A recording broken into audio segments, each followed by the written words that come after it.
आज हम मैथ के एनालॉजी के कुछ क्वेश्चन हैं जो कि कॉम्पिटिटिव एग्जाम में पूछे जाते हैं, उनके बारे में डिस्कस करने वाले हैं। तो पहले जो हमारे पास क्वेश्चन है, इसकी जो संख्या है 1223 का जो हमारे पास अनुपात है वो 64 है। तो ये बोलता है कि 2354 का अनुपात कितना होगा, 169, 196, 225 या 256। तो इसके लिए हम लोगों को जो हमारे पास 1223 है इसका सम करना है, और सम करने के बाद जो हमारे पास संख्या आएगी उसका अनुपात जो है 64 आ रहा है। कैसे कि जो सम करके संख्या है उसका स्क्वायर कर दिया, वैसे ही हम लोगों ने 2354 का पहले सम करना है, फिर उसके बाद जो संख्या आएगी उसका स्क्वायर कर देना है, तो हमारे पास आंसर जो वो निकल के आ जाएगा। आइए इसकी सिंपल और सीधी ट्रिक देखते हैं। तो यहाँ पे मेरे पास था 1223, तो इसको सम करता हूँ तो मेरे पास आता है 1 + 2 + 2 + 3, तो ये आ जाएगा मेरे पास 8। तो 8 का स्क्वायर जो है मेरे पास वो होता है 64। तो ये जो है ये आ गया। उसके बाद हमारे पास आता है 2354, तो इसका जो हमारे पास सम होगा वो होगा 2 + 3 + 5 + 4, तो मेरे पास निकल के आ जाएगा 14। तो 14 का स्क्वायर जो है मेरे पास कितना हो जाता है, 196। कितना आ जाएगा, 196। तो मेरे पास आंसर आ गया।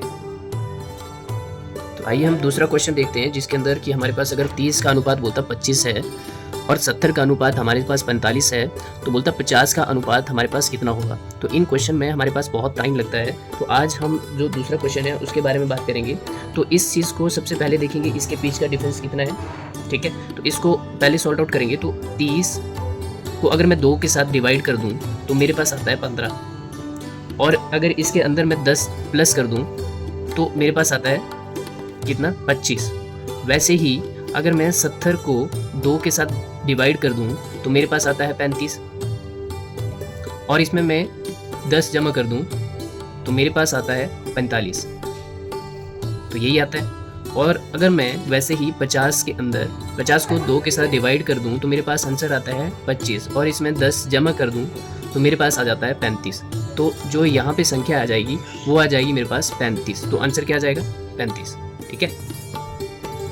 आइए हम तीसरा जो क्वेश्चन है इसको सॉल्व करने की कोशिश करते हैं। तो हम इसकी सीधी और सिंपल ट्रिक देखते हैं कि 12 और 36, 12 का अनुपात अगर 36 है, 16 का अनुपात 44 है, तो 18 का अनुपात क्या होगा। तो हम लोगों ने सीधे क्या करना है कि जो 12 और 36 है इसका जो अनुपात निकाला है इसने वो निकाला है, 12 को अगर मैं 2 के साथ मल्टीप्लाई कर दूँ और इसके अंदर 12 को मैं प्लस कर दूँ तो मेरे पास आ जाता है 36।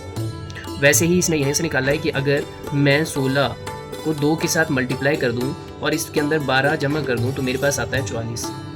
और वैसे ही अगर मैं 18 को मल्टीप्लाई कर दूं 2 के साथ और जमा कर दूं 12 के साथ तो मेरे पास आंसर क्या आ जाता है, तो 18 दूनी 36 आ जाएगा, जमा कर दूं 12 को तो मेरे पास आंसर जो है वो 48 जो है यहाँ से निकल के आ जाता है। तो यहाँ पे कितना आ जाएगा, 48। तो ये आ गया मेरे पास आंसर। तो अब हम हिस्ट्री के साथ साथ मैथ्स के भी कुछ ऐसे क्वेश्चन जो है वो सॉल्व करेंगे जो कि हमें कॉम्पिटिटिव एग्जाम में हेल्प मिलेगी जिससे।